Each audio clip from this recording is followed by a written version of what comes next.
বাঁচা মরার ম্যাচ, জ্বলে উঠতেই হতো কাউকে। সেই দায়িত্ব নিজের কাঁধে নিলেন সাহিবজাদা ফারহান। টি-20 বিশ্বকাপের মঞ্চে দ্বিতীয় পাকিস্তানি ব্যাটার হিসেবে শতকের মাইল ফলক ছুঁয়ে দেখলেন। দুর্দমনীয় মেজাজে পাকিস্তানের পায়ের তলার মাটিকে শক্ত করে তুললেন একা হাতে। ভারতের বিপক্ষে নাস্তানাবুদ হওয়ার পর পরিস্থিতি এমন দাঁড়িয়েছে, নামিবিয়ার বিপক্ষে ম্যাচ জেতার বিকল্প নেই। আরেকটা রাস্তা খোলা ছিল বৃষ্টির দিকে তাকিয়ে থাকা। তবে নিজেদের ভাগ্য নিজেদের হাতে লেখাই বেশি শোভনীয়। অর্থাৎ সমীকরণটা এমন, জিতলে সুপার 8,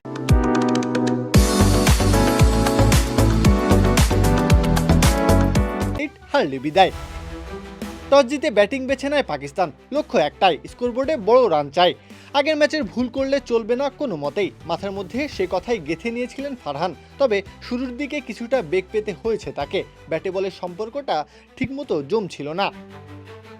তবে ঘাবড়ে যাননি ফারহান, নিজেকে কিছুটা সময় দিলেন, চ্যালেঞ্জ নিলেন। সময়ের সাথে সাথে ধারালো হলো তার ব্যাট, খোলস ছেড়ে বেরিয়ে এলেন নিজেও। সব বল মারার নয়, সবসময় সময়টা অনুকূলে থাকে না। তাই তো কোনো তাড়াহুড়ো করেননি ফারহান, শান্ত থেকেছেন, সুযোগ পেলেই আদায় করেছেন রান। 50 এলো, তবে দায়িত্ব যে সেখানেই শেষ নয়। মাঝ সমুদ্রে খেই হারানোর সুযোগ যে এই ম্যাচে অন্তত নেই। এরপরই রুদ্রমূর্তি ধারণ করলেন। 37 বলে 50 দেখা পেয়েছেন। পরের 50 তুলতে খরচা করেছেন মাত্র 20 বল।